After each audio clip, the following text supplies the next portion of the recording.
नमस्कार. तर big boss season 5मध्ये आपल्या सूरज चव्हाण म्हणजेच गुलीगतची एंट्री झालेली आहे आणि बिग बॉसबद्दलचं त्याचं मत आपण जाणून घेणार आहोत. नेहमीच फोन हातात असतो, पण आता बिग बॉसमध्ये गेल्यानंतर फोन हाताळता येणार नाहीत. नेहमी फोन हातात घेऊन लाईक्स किती झाले इंस्टाग्राम नेहमी चेक करत बसायचो. आता थोडं लोकांशी बोलणं कमी होणार आहे, कारण बिग बॉसमध्ये जगायचं आहे म्हटलं कोणत्याच गोष्टी अलाउड नाहीत असं सूरजचं मत आहे. त्याचबरोबर फोन नसला म्हणून करमणार नाही हे जरी खरं असलं तरी आता फुल एन्जॉय करायचा, मित्रमैत्रिणी करायचे आणि मस्त राहायचं असंही सूरजचं म्हणणं आहे. मित्रमैत्रिणी असल्यावर फुल धमाल करून राहणार असंही तो म्हणतो.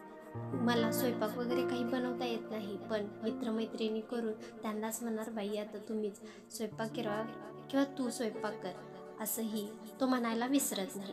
त्याचबरोबर त्याचा एक वीक पॉईंट आहे, तो म्हणजे एकदा डोक्यात गेला की गोलीगत एका बुक्कीतच फटक्यात गेला.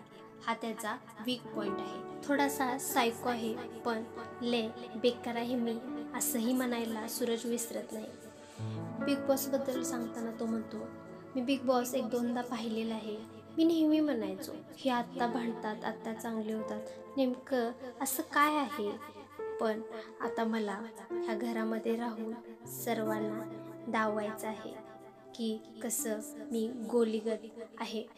त्याचबरोबर ज्यावेळेस रितेश देशमुख आहेत हेही त्याला समजतं, त्यावेळेस कधी एकदा त्यांना भेटून त्यांचे पाय धरतो असंही त्याला झाले. पुढे येणाऱ्या आव्हानाला सूरज कसा तोंड देतो, बिग बॉस म्हणजे त्याची लढत कशी राहते, त्याचबरोबर तो कसा डोक्याने खेळतो की घरातील चाली रीती कुरघोड्या तोही शिकतो, हे पाहणे आता बिग बॉसमध्ये खूपच रंजक ठरणार आहे. सूरज त्याचबरोबर बिग बॉसमधल्या प्रत्येकाच्या अपडेट पाहण्यासाठी ह्या चॅनलला नक्कीच सबस्क्राईब करा. बिग बॉसमधील सर्व अपडेट तुम्हाला यावर नक्की मिळतील. पुन्हा भेटू पुढील भागात. धन्यवाद.